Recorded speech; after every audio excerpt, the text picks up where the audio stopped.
Ladies and gentlemen, on behalf of the Friends of the Simsbury Library, I'd like to welcome you to the 18th evening of A Night of a Thousand Stars. My name is Chris Kelly, and I will be your host tonight. But front and center are our actual stars of the evening, who are individuals who will read to you and then share the inspiration for them selecting those readings.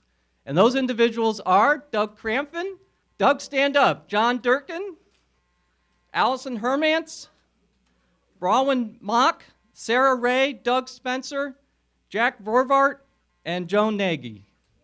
Thank you, everyone.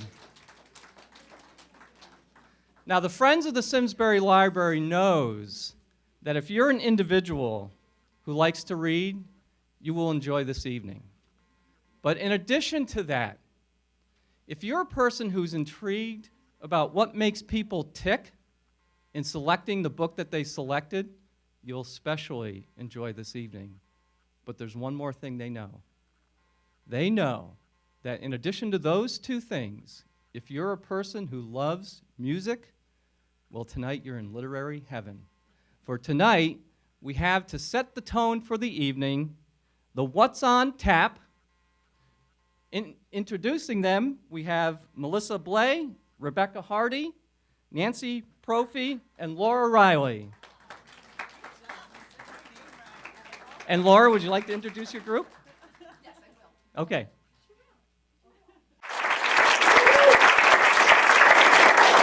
Thank you. We're happy to be here tonight and kicking off the Night of a Thousand Stars, which is always a great event. We're a female, obviously, barbershop quartet, and we sing. We're part of the Farmington Valley Chorus, which is a larger chorus of women. We sing every Wednesday night at the First Church, which is next door. So all you ladies who like to sing, please come by any Wednesday night and check us out and perhaps sing with us. And so tonight you've got the four of us. We're going to sing just a couple of other songs for you. And sometimes we take some oldie but goodie, Sweet Adeline songs and change up the words. So this next song we thought was sort of appropriate this week, being that the Boston Marathon was just a couple of days ago.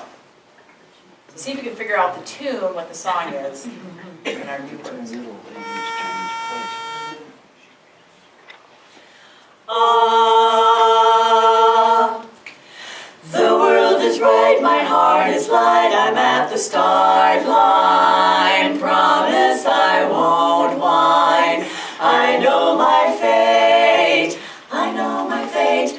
I never knew what words could do, my heart is beating the way I'm feeling. I just can't wait, this will be great.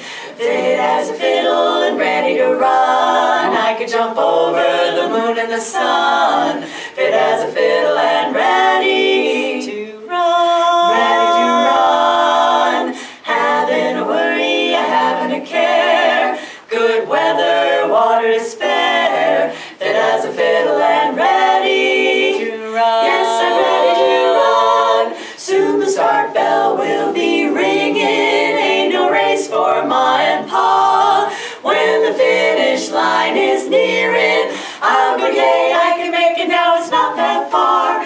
Fit as a fiddle and ready to run. They're all behind me, maybe I've won. Fit as a fiddle and ready to run, ready to run. Soon the start bell will be ringing. Ain't no race for Ma and Pa. When the finish line is nearing, yay, I can make it, not that far. Fit as a fiddle and ready to run. They're all behind me, maybe I've won. Fit as a fiddle and ready to run. With no fat in the middle, I'm fit as a fiddle and ready to run. Here we come, now what's fun?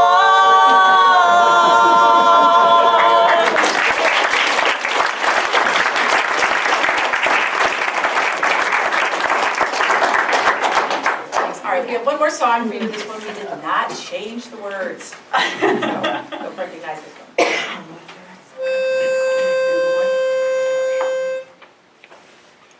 Ah.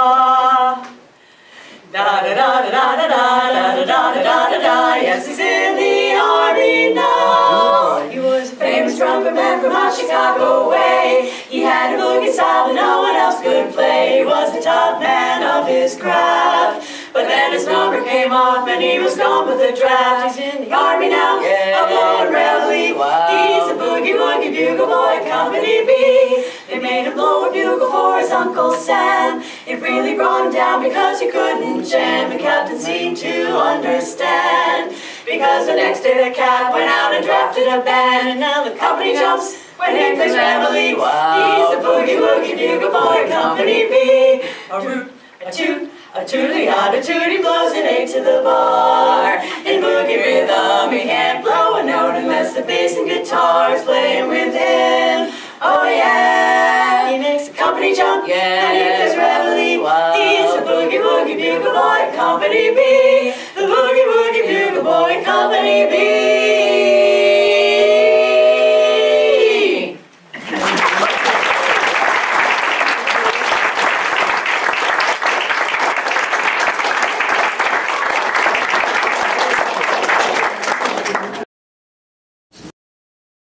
Thank you very much. So, Fit as a Fiddle and Ready to Run is actually a great introduction to our first star this evening, Doug Crampton. Although we will convert that to Fit as a Fiddle and Ready to Read.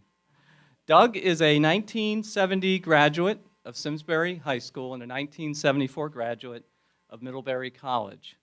He spent 40 years teaching, 3 in Simsbury and the rest at Renbrook School in West Hartford. He spent the last 12 years as head of the history department. He graduated, or not graduated, but retired in 2013. It took you a while, Doug, in 2013. Doug has always been an active outdoorsman and athlete. Nancy Bugby pointed out that you were a star quarterback at Simsbury High School. Doug doesn't need the old stories.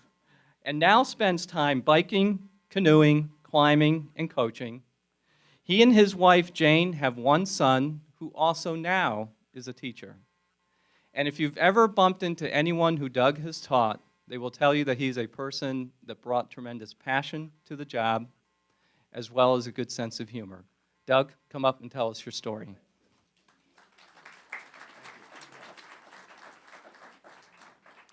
Good evening.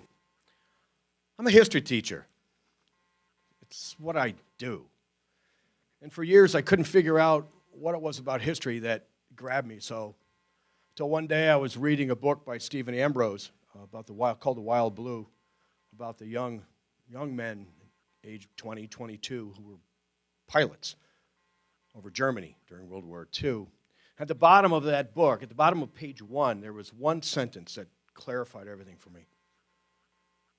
Ambrose's quote said, "Teaching our young people about how their freedoms came to be is a sacred cause to me." And I went, wow, that's it. I'd like to read to you tonight from one of my favorite books, and it will help you during this time to visualize. Visualize 1865. So I bring to you This Hallowed Ground by Bruce Catton. May 24, 1865. Although President Lincoln had died 9 days before, the great reviews were held as scheduled. The parade in front of the White House was long. Thousands of men tramped down Pennsylvania Avenue, tattered battle flags fluttering in the spring wind for the last time, field artillery trundling heavily along. The banners went by, inscribed with the terrible names: Bull Run, Antietam, Vicksburg, Atlanta, Gettysburg. Large multitudes of people lined the streets and cheered until they could cheer no more. Finally, the parades were over and the men went back to their tents and campfires, and they waited for the next day when they would be transformed into civilians again and finally head home after 4 long years. These federal volunteer armies had existed those 4 long years. For many thousands of young men, Army life embraced all that they had ever seen of manhood. Now, suddenly, although there had been much forewarning, there came to all of them the realization that this tremendous experience was over. Never again would they rise to the bugle call or the drum beat. make slogging marches in dust or mud, sleep tentless in the rain, or nerve themselves for the racking shock of battle. They would be cut off, now and forever, from everything they had become used to. The most profound experience life could bring had come to them almost before boyhood had ended. But now it was all over, and they would go back to farm, back to village, city, back to the quiet, uneventful round of prosaic tasks and small pleasures that are the lot of stay-at-home civilians. They had hated the war and the army, and they had wanted passionately to be rid of both forever. Yet now they began to see that the war and the army had brought them one thing that would be hard to find at home: comradeship. They wanted to go home. They were delighted that they would presently take off their uniform forever, and yet it was this quiet, cloudless May evening in 1865, after the official parade in Washington, with no touch of breeze stirring. In the camp of the 5th Corps of the Army of the Potomac, men lounged in front of their tents, feeling the boredom of camp life for the last time. Here and there was the sound of male quartets singing. On some unexplainable impulse, a few soldiers pulled out the soon-to-be unnecessary candles from their haversacks and stuck them in the ends of their muskets. Then they lit them.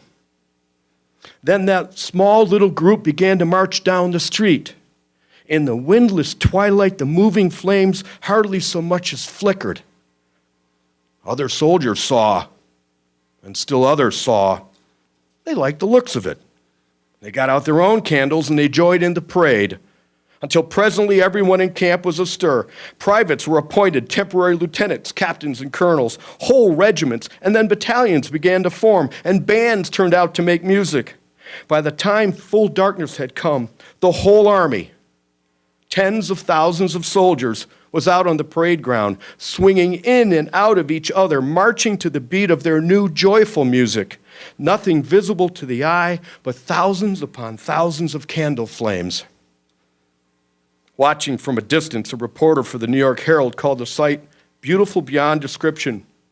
It was as though the gas lights of a great city had suddenly become animated and taken to dancing. The new midnight unofficial parade went on and on. The dancing flames narrowed into endless moving columns, broke out into broad wheeling lines, and fanned out across the darkness with music floating down the still air. As they paraded, the men began to cheer.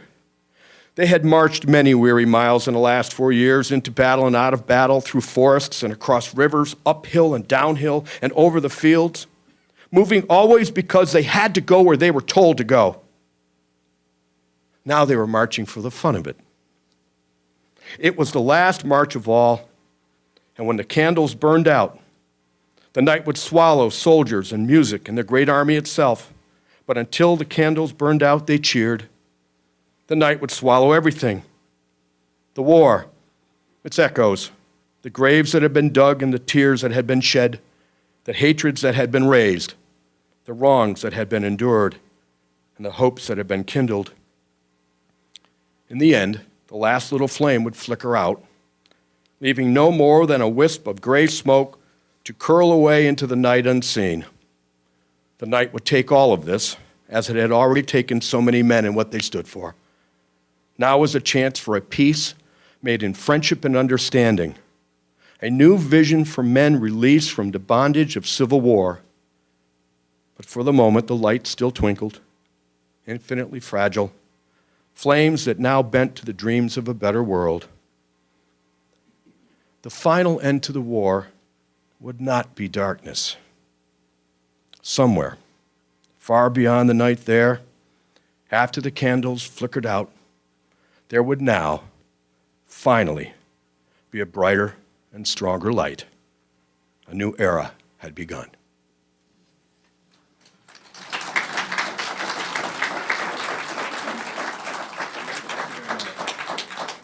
Doug, thank you very much. Our next star is John Durkin. John is a voracious reader of both fiction and nonfiction, Although he does admit he does have to pay a fair amount of late fees for getting his books back to the library late. Now, that is a wee bit of an image problem for someone who professionally has been a police officer for 30 years, and John is currently a sergeant in the police department in Simsbury. Those who know John, those who have been observing John over the years, know three things about him. One is he epitomizes the sense of service that we all want to see in police officers. Secondly, he does have a bit of a sense of humor. And third, he's a person who has tremendous love for his family. John, come and tell us your story. First, I want to thank Chris for letting me follow Doug. Doug is a real easy act to follow, so you're going to have to bear with me a little bit, because I'm not a teacher and I'm not a public speaker. As a matter of fact, I hate public speaking, so I'm going to read anyway. It's a little bit of a young crowd here. I don't know, raise your hand if you remember the 70s at all. Okay, well, there are a few of you, so you'll know where I'm coming from here. Back in the 70s, you could actually enjoy a genre of reading called science fiction without being called a super loser. At least that's what I told myself. It's changed a little bit now, where they're called nerds and such. Well, I hadn't read any science fiction in about 30 years, and I saw this on the shelf at the Simsbury Public Library, and just the picture and the title, it's called Old Man's War Hit Me. So I figured I'd give it a shot. I opened it up. I got hooked with the first sentence. So I'll read that first and then skip to a couple passages I like. The other thing about the 70s, some of you will remember the Bionic Man, Steve Austin. Well, this is sort of like that. This is some old folks that are taken apart and made better, stronger, and faster, okay? So the first page, the one that hooked me, was Chapter 1, Page 1. I did two things on my 75th birthday. I visited my wife's grave, and then I joined the Army. Visiting Kathy's grave was the less dramatic of the two. She's buried in Harris Creek Cemetery, not more than a mile down the road from where I live and where we raised our family.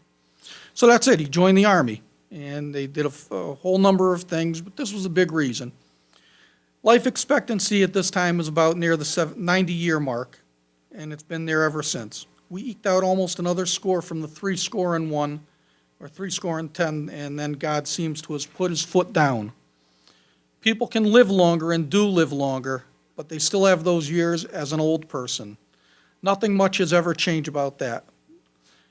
When you're 25, 35, 45, or even 55, you can still feel good about your chances to take on the world. Maybe.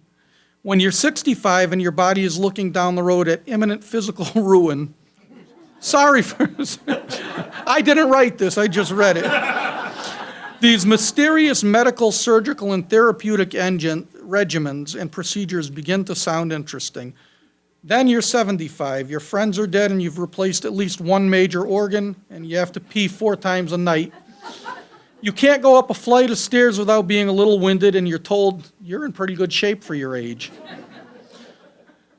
So trading that for a decade of fresh life in a combat zone begins to look like a hell of a bargain, especially because if you don't, in a decade you're going to be 85, and then the only difference between you and a raisin will be that while you're both wrinkled and without a prostate, the raisin never had a prostate to begin with. So how do the colonial defense forces manage to reverse the flow of aging? No one down here on earth knows, but I'm going to tell you. Well, they changed different body parts. Actually, they changed the whole body into a clone. From the other side, the CDF forces came back in. One of them was pushing a wheelchair with someone in it. I craned my head to take a look, and I began to shake because it was me 50 years ago.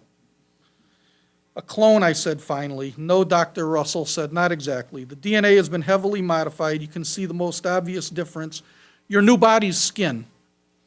I look back and over and I realize that in the shock of seeing a younger version of me, I missed the rather obvious and glaring difference. He's green, I said.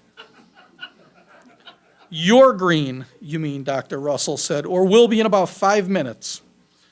Then That's one how question. The second one is, how do you get me from here into there? He pointed to my green-skinned doppelganger and said, the answer is we're transferring your consciousness. How, I asked, we take the representation of brain activity that's tracked by your sensor array and send it and you over there to that green person. We've taken your brain information and sent it to him.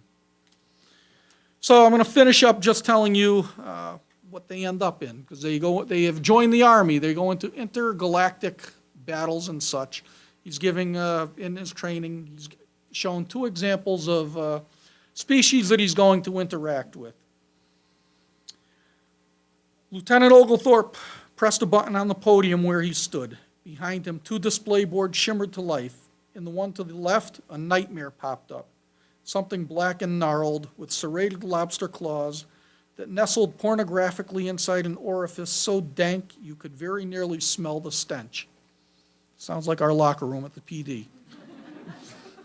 Above the shapeless pile of a body, 3 eye stalks or antennae or whatever perched. Pus dripped from them.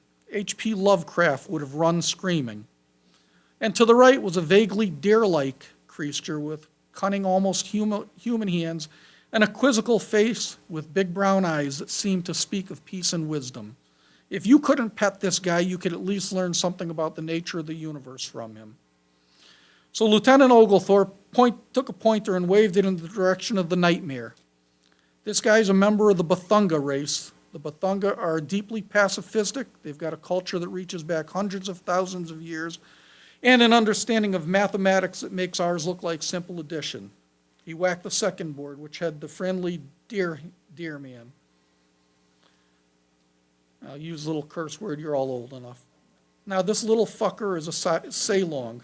Our first official encounter with the Sailong happened after we tracked down a rogue colony. They attacked the humans and set up a human meat farm. All the adult males but a handful were killed, and those were kept for their offspring. The women were inseminated and their newborns taken, penned, and fattened. It was years before we found the place and wiped them out. Needless to say, we barbecued so long, big cookout, and we've been fighting them ever since. Guys, a little risque. I'm a little embarrassed to have read it to you, but again, especially after Doug's, but you've got Mother Teresa coming up after me. So I guess you can bear with that. Enjoy. Now, I'm going to be returning this today. I know the library is going to have to order 3 or 4 more copies because there's going to be a run on it. But go for it, guys. So, John, after that, next time I'm speeding on Riverside Road late at night and you pull me over and walk towards me, I'm thinking of what is in his mind is what he's... And I will say that John is no Bathunga. And John will have lost his sense of humor. Right, exactly. So, John, I want you to know that our next star, Allison Heermans, is not someone who remembers the 70s. Allison, come on up. Allison graduated from Simsbury High School in 2005 and received a Bachelor's of Science in Nursing from Messiah College in 2009. She works as a critical care RN at Norwalk Hospital, but recently spent 2 life-changing months as a volunteer with the Christian organization Mercy Ships in Madagascar, and you were aboard the hospital ship Africa Mercy. Allison worked as a maxillofacial surgical nurse and thus was helping provide free transformative surgeries to people in desperate need of care. Now, besides that life-altering event, she also, this September or October, is marrying Caleb Eastman. And I've explained that we all expected to be invited to the show. Allison, come up and tell your story.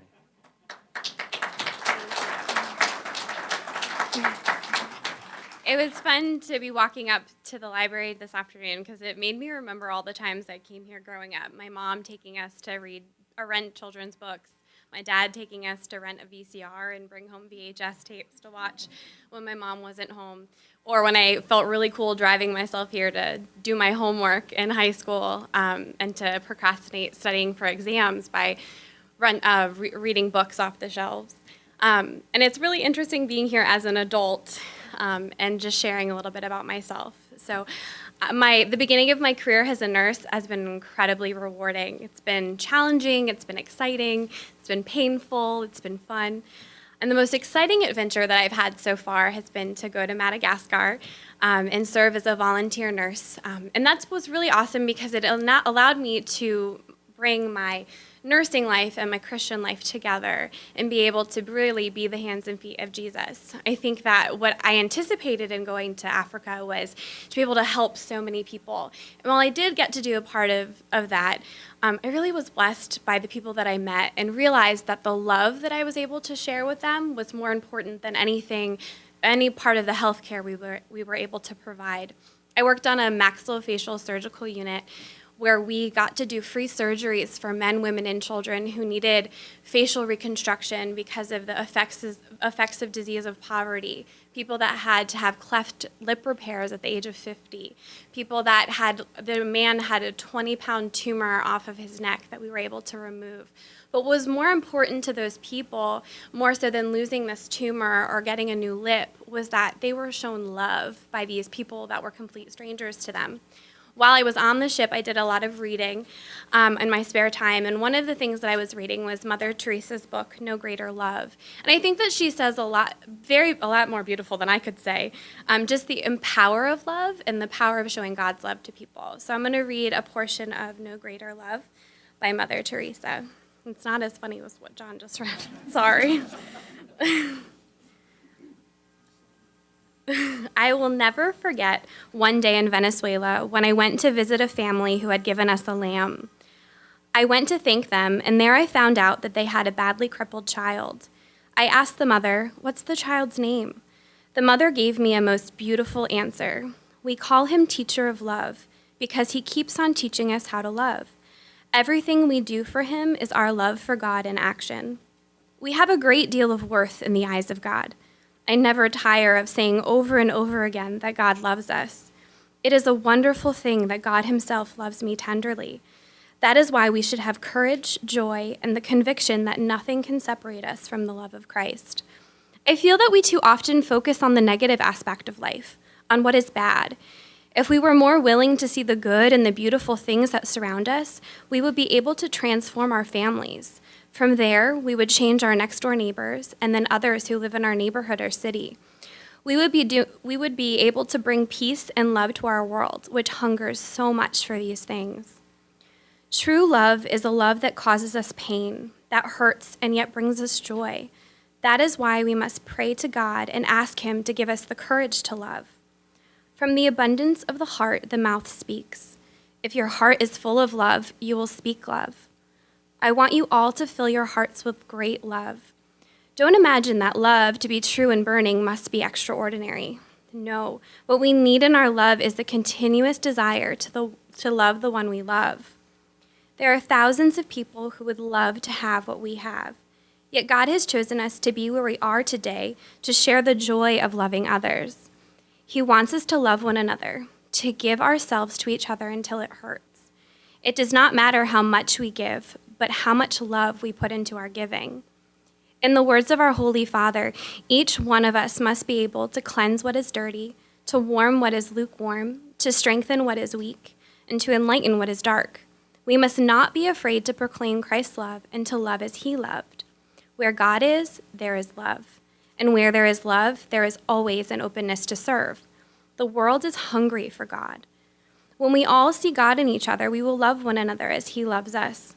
That is the fulfillment of the law, to love one another. This is all Jesus came to teach us, that God loves us and that he wants us to love one another as he loves us. We must know that we have been created for greater things, not just to be a number in the world, not just to go for diplomas and degrees, this work or that work. We have been created in order to love and be loved.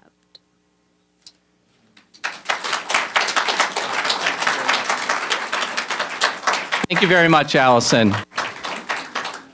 Our next rising star is Bronwyn Mock. Bronwyn, come on up. Bronwyn is an 8th grader at Henry James Memorial School. She plays field hockey, loves to be active, but also likes hanging out with her family and friends. She has always liked to read and write, and is a member of the library's Teen Advisory Board. Bronwyn, tell us your story.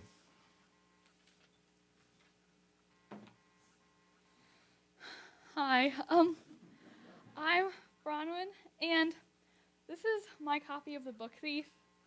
Clearly, it's been well loved. Excuse me, I'm going to have you speak into the mic a little bit. Sorry. Make sure to pick it up. Thank you. So there are a lot of reasons why I love this book, and I want to tell you about it tonight. The writing is so beautiful, and you can't help but love the characters, and it has so many messages hidden inside its pages. And so I had a really hard time picking what part to read to you, but eventually I decided on the last chapter of my favorite book. So here we go. The Handover Man. Yes, I have seen a great many things in this world. I attend the greatest disasters and work for the greatest villains. But there are other moments.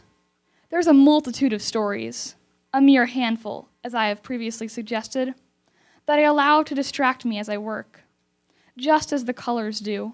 I pick them up in the unluckiest, unlikeliest places, and I make sure to remember them as I go about my work. The Book Thief is one such story. When I traveled to Sydney and took Liesl away, I was finally able to do something I'd been waiting on for a long time. I put her down, and as we walked along Anzac Avenue near the soccer field, I pulled a dusty black book from my pocket. The old woman was astonished. She took it in her hand and said, "Is this really it?" With great trepidation, she opened The Book Thief and turned the pages. I can't believe... Even though the text had faded, she was able to read her words. The fingers of her soul touched the story that was written so long ago in her Himmel Street basement. She sat down on the curb and I joined her. "Did you read it?" she asked, but she did not look at me. Her eyes were fixed to the words. I nodded, many times. "Could you understand it?" At that point, there was a great pause. A few cars drove by, each way. Their drivers were Hitlers and Hubermans and Maxes, Killers, Dillers, and Steiners. I wanted to tell the book thief many things about beauty and brutality, but what could I tell her about these things that she didn't already know? I wanted to explain that I am constantly overestimating and underestimating the human race, that rarely do I ever simply estimate it. I wanted to ask her how the same thing could be so ugly and so glorious, and its words and stories so damning and brilliant. None of these things, however, came out of my mouth. All I was able to do was turn to Liesl Memminger and tell her the only truth I know. I said it to the book thief, and I say it now to you. A last note from your narrator. I am haunted by humans. The story, as I'm sure you noticed, is told by death, and death is haunted by humans. Sorry. I want to elaborate on a line that death says, I wanted to ask her how the same thing could be so ugly and glorious, and its words and stories so damning and brilliant. This line is so true because our history, the human race, is a combination of ugliness and glory, of goodness and evil. There are those times we'd rather forget, like the Holocaust and American slavery. These times we have to gloss over because they showcase the very worst of humanity. However, our narrator doesn't forget the good. The book thief shows that there is always good in the world. Liesl, the book thief, and her foster family are kind in a world of bigotry and hatred. Death notices how loving and selfless these people are. They are not famous. They are ordinary Germans living simple lives on an ordinary street. But their goodness and their kindness does not go unnoticed. My favorite part of the book is the theme that there is goodness, no matter how dark the world is, and my kindness does not go unnoticed. In my short 13 years, I've noticed that not everyone is kind, and that some people are only nice when there's someone watching or when there's some reward. But this is not the way we should live, because saying hello is kind, and smiles are significant, and holding doors open for other people is important. The Book Thief is a constant reminder that acts of love and friendship are significant, no matter how trivial they seem. The words in this book have impacted its readers, including me. This novel has had such an impact on me because words and stories can change the world. This is proof that Earth does not need one big light to make the world brighter. It needs lots of little lights. The Book Thief has been a little light to me. Thank you.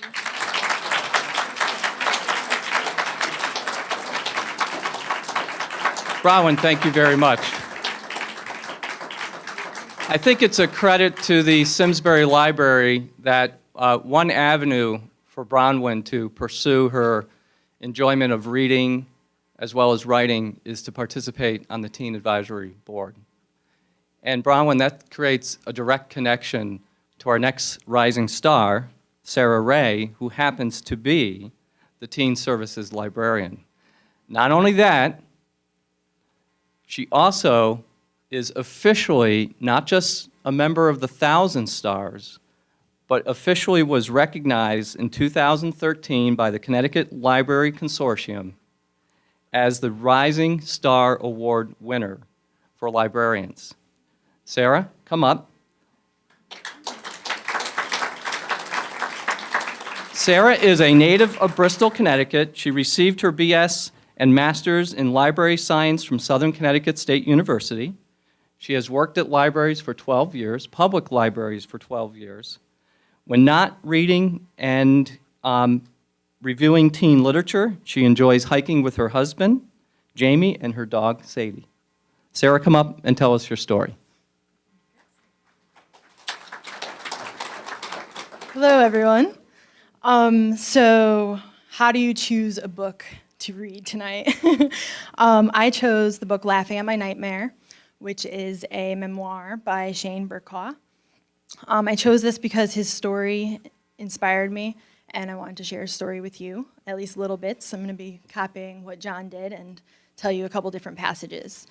So Shane Burkaw is your typical 21-year-old blogger with enthusiasm for life and all of its bizarre and beautiful moments. The only difference is that Shane was diagnosed with spinal muscular atrophy at age 2. He's been in a wheelchair his entire life, so his day-to-day life looks slightly different than your average able-bodied person. Whether it's planning crazy stunts involving his wheelchair and his friends on the basketball court, or instructing a fellow student on the best way to prop up his head in class, Shane offers his own hilarious and unique perspective on life, love, and the pursuit of happiness. Be warned, this isn't some depressing story about a disabled teen overcoming the odds, though there are certainly moments of inspiration to be found in these pages. Mostly, this is a funny and eye-opening glimpse into the mind of a young man who started a blog and never expected to have over 500,000 people reading about his daily experiences. One thing's for sure, you'll never quite look at life the same way again.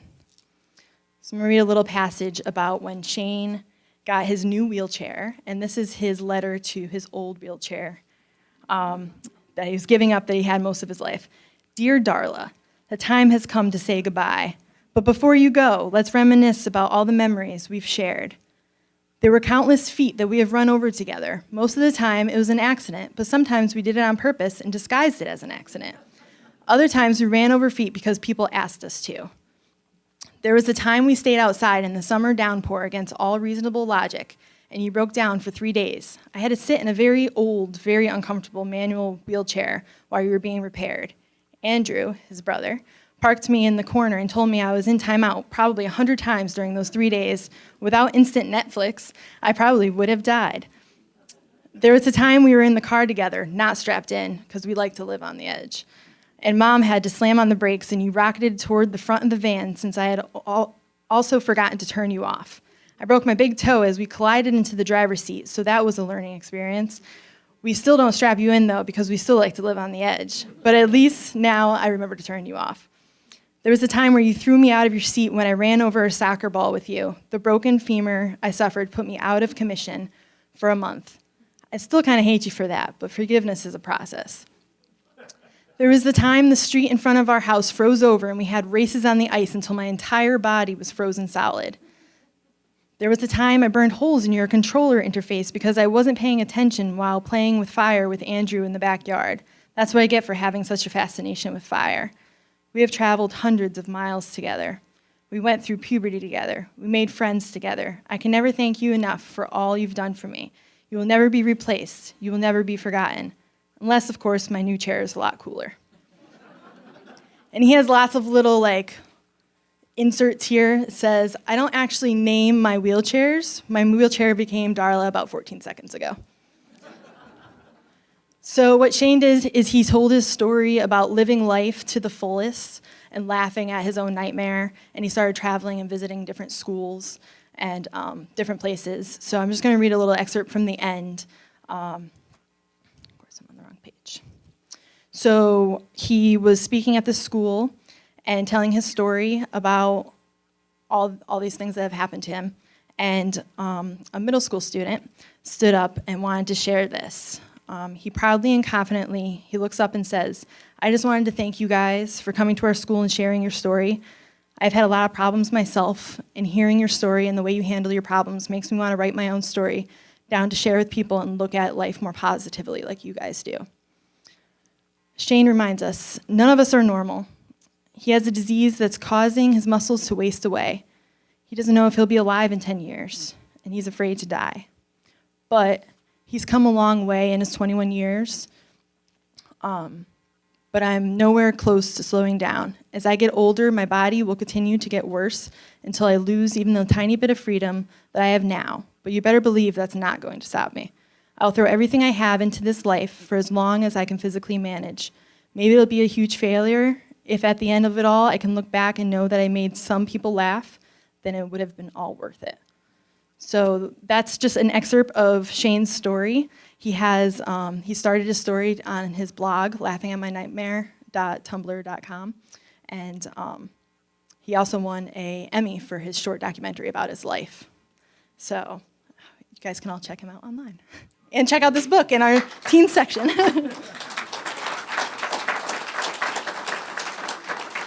Sarah, thank you very much. Our next star is Doug Spencer, a Navy veteran.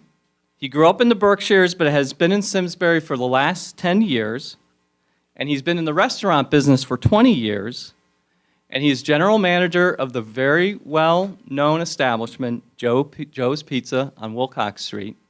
And so as you enjoy the great food at that restaurant, as well as appreciate its presence in the community, recognize that it's an extension of Jack.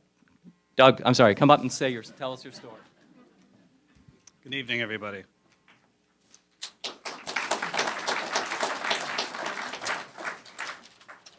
Don't mind me. I'll probably stumble and make a fool out of myself, but I hope you enjoy it. I grew up in a small town in the Berkshires. We didn't have cable, again, in the 70s. We didn't have video games or malls, but we did have books. Books were an opportunity to escape the quiet country life, if only for a few hours. The story I'm going to read you is called Hondo. It's by Louis L'Amour. It's about a cavalry scout who stumbled on a remote ranch in the New Mexico territory, inhabited by a young mother and her little boy. It was the time of the Apache Wars, and it was a dangerous time to say the least. As a young boy myself, I'd often hoped I'd be as brave as that little boy was. The book wasn't about good or bad. It was about the repercussions of two different cultures clashing and its effects on one small family in the New Mexico desert. I still go back and reread his books. They bring me back to a time when I was a little boy and I used to dream of being a cowboy, living out on the plains and punching cattle. But here we go. He rolled the cigarette in his lips, liking the taste of tobacco, squinting his eyes against the sun glare. His buckskin shirt, seasoned by sun, rain, and sweat, smelled stale and old. His jeans had long since faded to a neutral color that lost itself against the desert. He was a big man, wide-shouldered, with the lean, hard-boned face of the desert rider. There was no softness in him. His toughness was ingrained and deep, without cruelty, yet quiet, hard, and dangerous. Whatever wells of gentleness might lie within him were guarded and deep.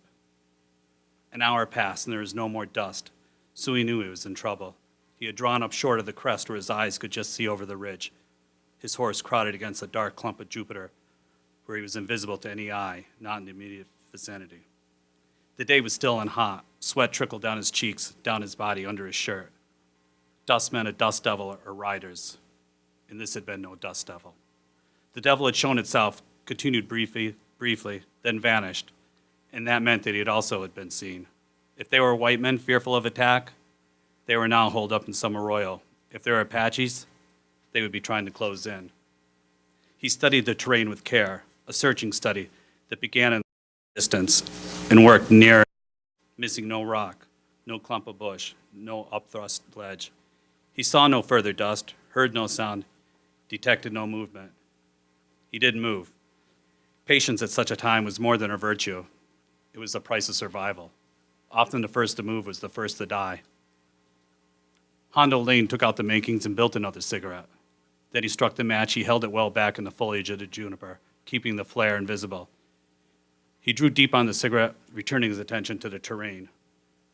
The rough-looking mongrel dog that followed him and lowered himself to the soft earth beneath another juniper a dozen yards away. The dog was a big brute, skinny from running. It was hot. A few lost cotton balls of cloud drifted in the brassy sky, leaving rare islands of shadow upon the desert's face. Nothing moved. It was a far, lost land, a land of beige-gray silences, in distance where the eye reached out further and further to lose itself finally against the sky, and where the only movement was the lazy swing of a remote buzzard. His eyes wandered along the ridge. To his right, there was a shallow saddle, the logical place to cross a ridge to avoid being skylined. Logical, but obvious. It was a place an Apache would watch. There was junipers beyond the ridge and the broken boulders upon the ridge itself. In less than a minute, you could cross the ridge and be in the shelter of those junipers, and if he took his time and made no sudden moves to attract the eye, he might easily cross the ridge without being seen. He thought none of this, rather as something he knew, something born of years in the wild country. Hondo Lane crossed the ridge into the junipers and hesitated briefly, studying the country.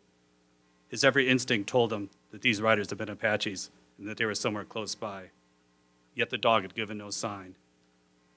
He eased his weight in the saddle and checked the eagerness of the horse, which smelled the water in the river not far ahead.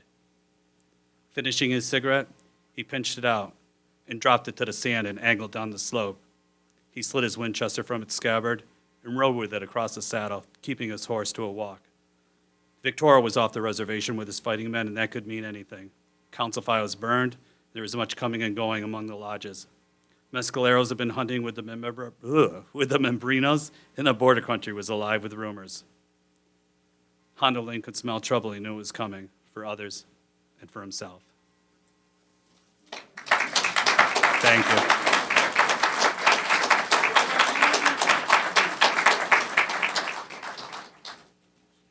Thank you very much, Doug.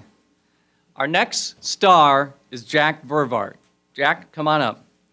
Jack was born in 1931 and was raised in a small Midwestern farming community.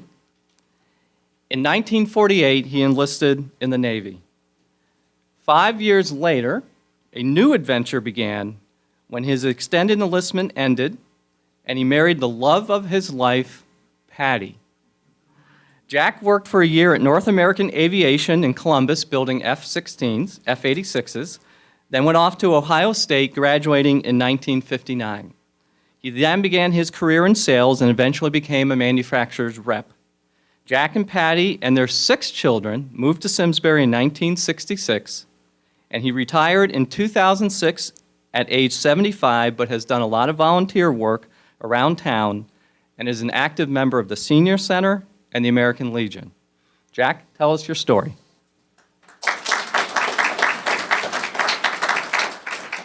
Well, this is my favorite book because it was written by a friend of mine. I'm going to read from the prologue first. Is this okay?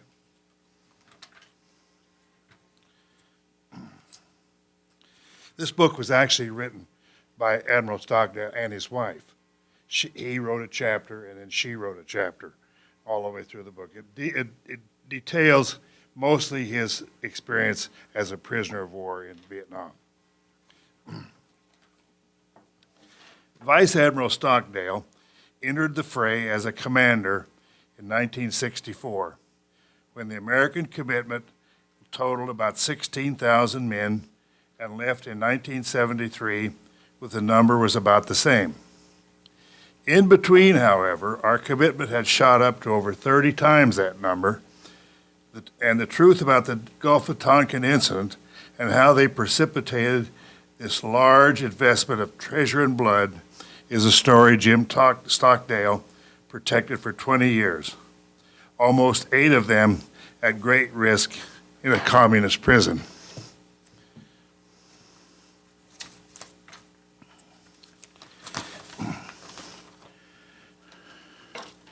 After the Memorial Day parade and service at Eno, the American Legion and the VFW will break ground on a new Veterans Memorial to be constructed at the entrance to the library on Hop Meadow Street.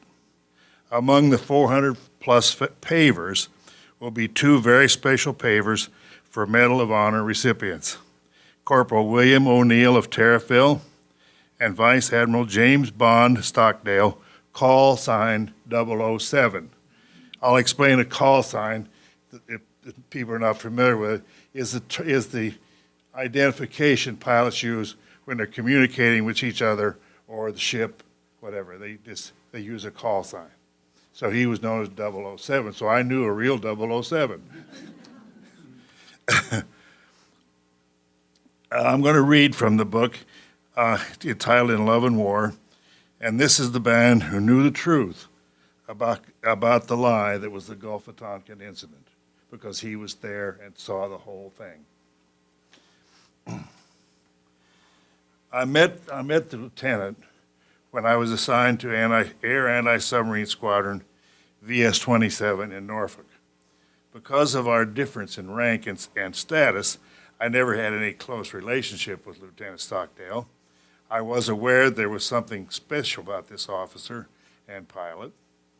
I was discharged late in 1953 and never saw or thought of Lieutenant Stockdale again until I learned that he was a prisoner of war in Vietnam. It was after his release in 1973 that we made contact and became friends. So I knew a real 007, and this is part of his story. On the night of August the 4th, 1965, Air Group Commander, and he is a commander by now, Commander Stockdale ordered a junior pilot out of his F-8 Crusader and got into the plane and took his place and flew off the carrier Ticonderoga to look for and destroy torpedo boats supposedly attacking the destroyers Maddox and Joy.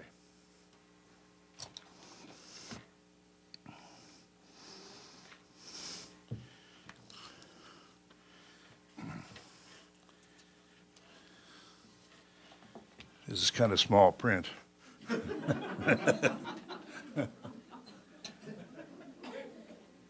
By 9:35 p.m., the almost constant radio conversation between the destroyers seemed to concentrate on some radar contacts coming from the east, maybe 5 miles out. Then they opened fire for the first time that night. Star shells to port as the destroyers plowed through choppy seas at about 30 knots, heading southeast. The star shell illumination was not good. Now I lost my place.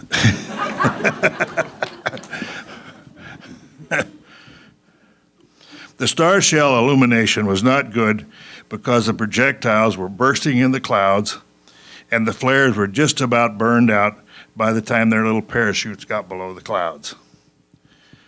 By 20 minutes of 10, the spate of American shelling had stopped and the radar indications had disappeared from the screens.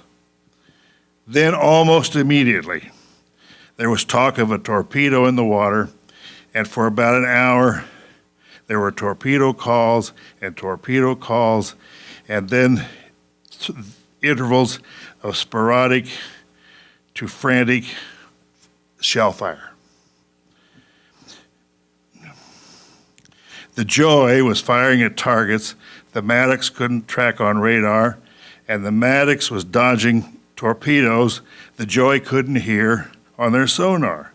and neither ship was detecting any electromagnetic emissions, enemy radar or radio, to the area. Skip over a few paragraphs. When the destroyers were convinced they had some battle action going, I zigged and zagged and fired where they fired unless it looked like I might get caught in their shot patterns, or unless they had told me to fire somewhere else.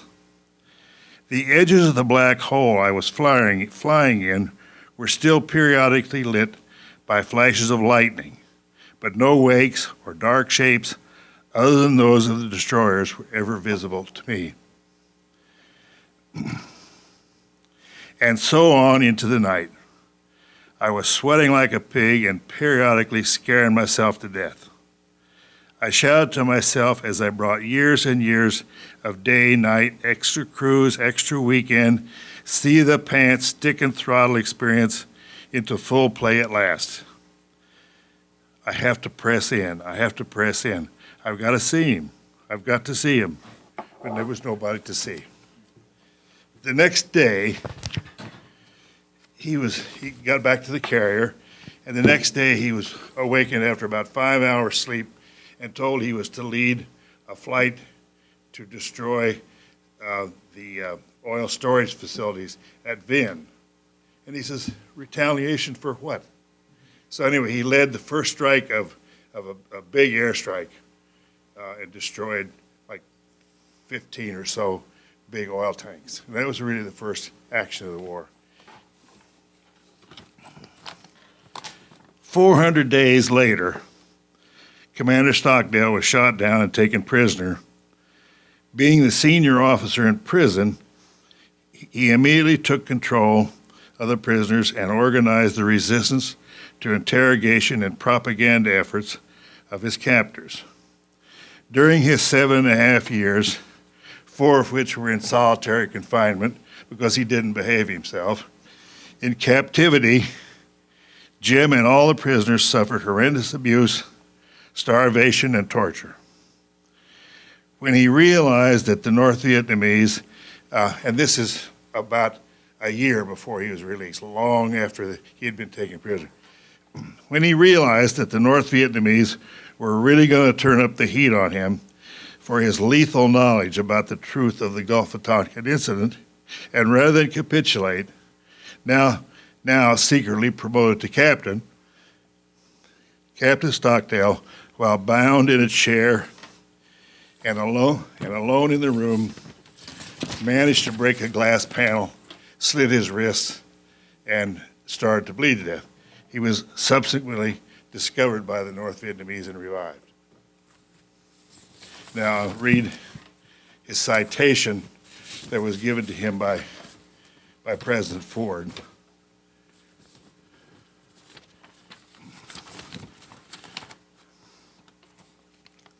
For conspicuous gallantry and intrepidity at the risk of his life above and beyond the call of duty, while senior naval officer in the prisoner of war camps of North Vietnam.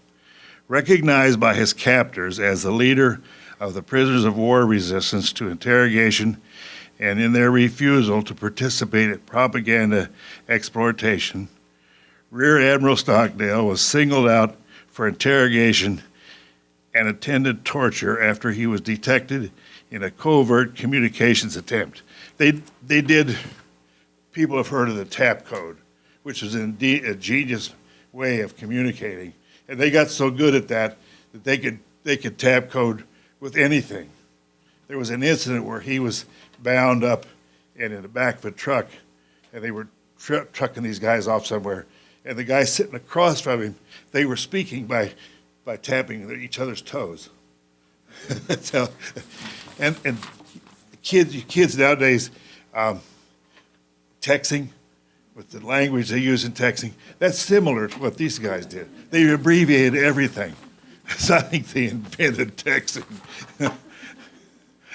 Anyway, got lost. Sensing the start of another purge and aware that his early efforts at self-disfiguration to dissuade his captors from exploiting him for propaganda purposes had resulted in cruel and agonizing punishment, Rear Admiral Stockdale received to make himself a symbol of resistance regardless of personal sacrifice. He deliberately inflicted a near mortal wound to his person in order to convince his captors of his willingness to give up his life rather than capitulate. He was subsequently discovered and revived by the North Vietnamese who, convinced of his indomitable spirit, abated in their employment of excessive harassment and torture toward all the prisoners of war. By his heroic action at great peril to himself, he earned the everlasting gratitude of his fellow prisoners and his country. Rear Admiral Stockdale's valiant leadership and extraordinary courage in a hostile environment sustain and enhance the finest traditions of the U.S. Naval Service.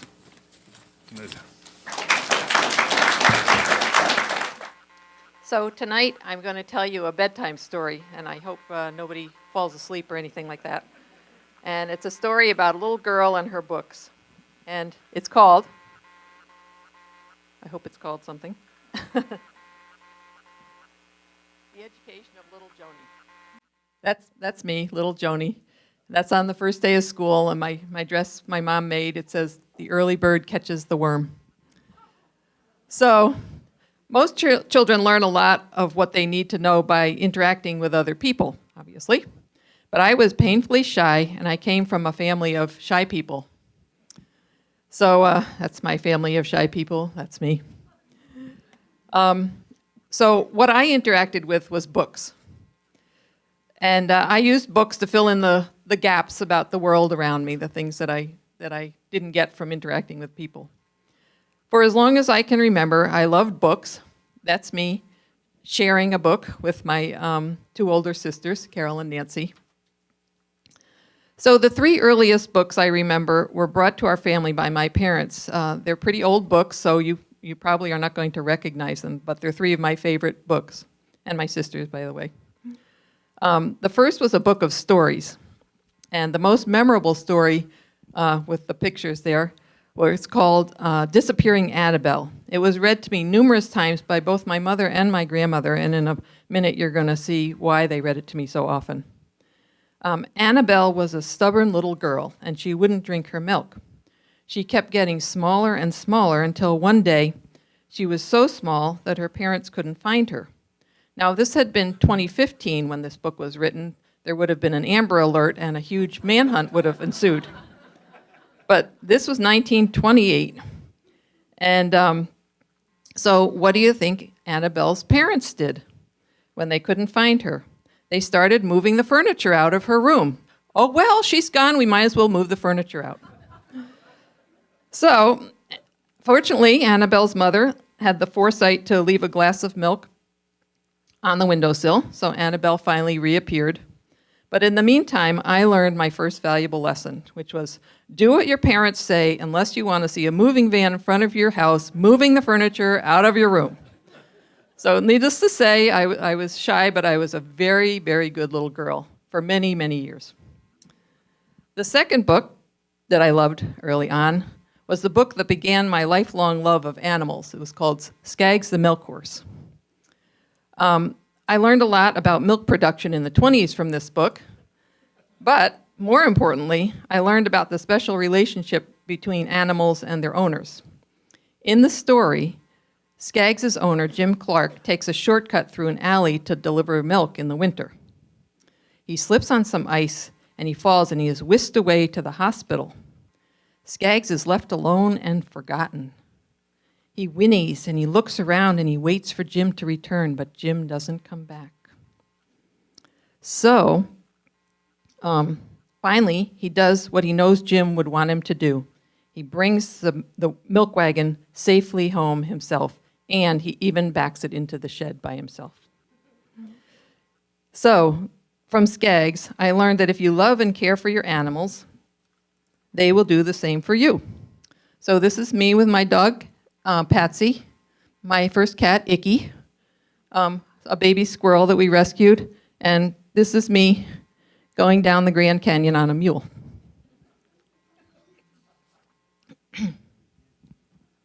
The last of the early books was one of my all-time favorite books. It was called Betty June and Her Friends.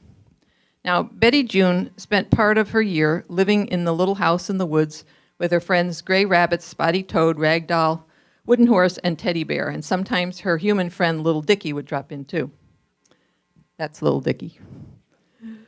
They had many adventures, as you can see, but what was most memorable about this book was how the friends treated each other.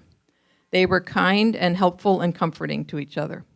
So when I finally found my first best friend, Susie Rummel, because of Betty June and her friends, I knew just what I should do.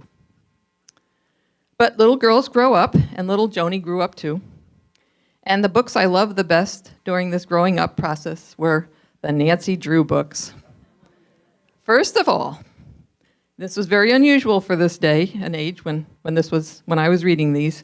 Nancy rescued her guy friend, Ned Nickerson, just about as many times as Ned Nickerson rescued her, and that was really unusual, because usually it was the other way around. She also drove around in an amazing convertible, blue convertible. My dad got me a yellow one, which, by the way, Ned didn't drive that car. Only Nancy drove that car. Her father, the esteemed lawyer Carson Drew, was totally on board with all of her death-defying experiences and adventures. And if all that weren't great enough, Nancy had a boyish girlfriend named George, whose real name was Georgia. And Georgia was a tomboy. And I think it was because of Nancy Drew that I became a reference librarian. Nancy taught me to think analytically, to be independent, to follow the clues, and to never give up. And that's what a good reference librarian does. And her friend Georgia, or George, taught me that it was okay to be a tomboy. That's me at the top of the page of the picture, right after I launched myself from the roof of our house on our Tarzan rope. I loved a lot of other books. For example, I loved The Wizard of Oz. Most people learn about believing in yourself from The Wizard of Oz. It's a beloved book. My takeaway from The Wizard of Oz was don't mess with Mother Nature. I still hide in the basement when there's a tornado warning. I also loved the Laura Ingalls Wilder series. I loved how close the family was, and these books taught me how to be a person in my family. They were family-oriented books. I was also extremely impressed by the incredible perseverance of the Ingalls family. We think we just had a bad winter. Well, here's a little clue. That's Ma Ingalls bringing in her laundry. So if you think you had a bad winter, you didn't. Okay, so the last book I'm going to share with you is one of my all-time favorites. I still actually think about it quite often. It's called Grandpa Bunny. Being a rabbit, Grandpa Bunny apparently was largely responsible for the populating of Bunnyville. He had lots of children and grandchildren and great-grandchildren, and he needed to keep them occupied. So he gave them jobs like painting the autumn leaves and painting shadows on the snow. But finally, the sad day came when then great-grandpa Bunny had to leave everyone in Bunnyville. So he planned a final wonderful surprise for the people of Bunnyville. It was the most beautiful sunset that anyone could ever remember seeing. You can see where it says, and the people walked out that day, looked up in surprise. Have you ever, they cried, simply ever seen a sunset so gorgeously bright? The little bunnies heard them, and they chuckled silently, for they knew that it was all Great-Grandpa Bunny's plan.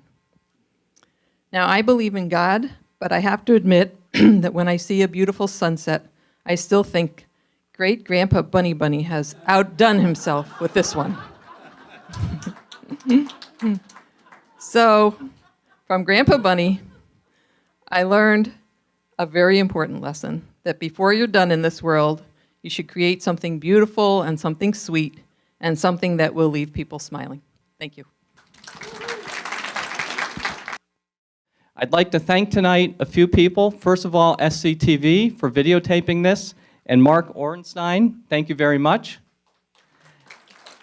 As well A big round of applause to Nancy Bugby, who is chairman of this event and does all the work behind it. And finally, I'm going to ask all of our stars to stand up and once more turn to the group so we can say thank you.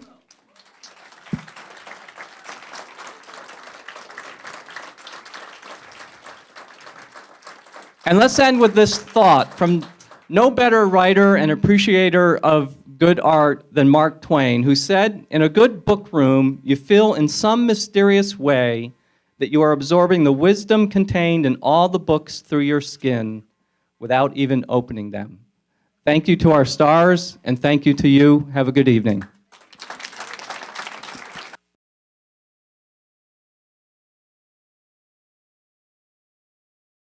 Funding for Simsbury Community Television is provided in part by contributions from viewers like you. Thank you.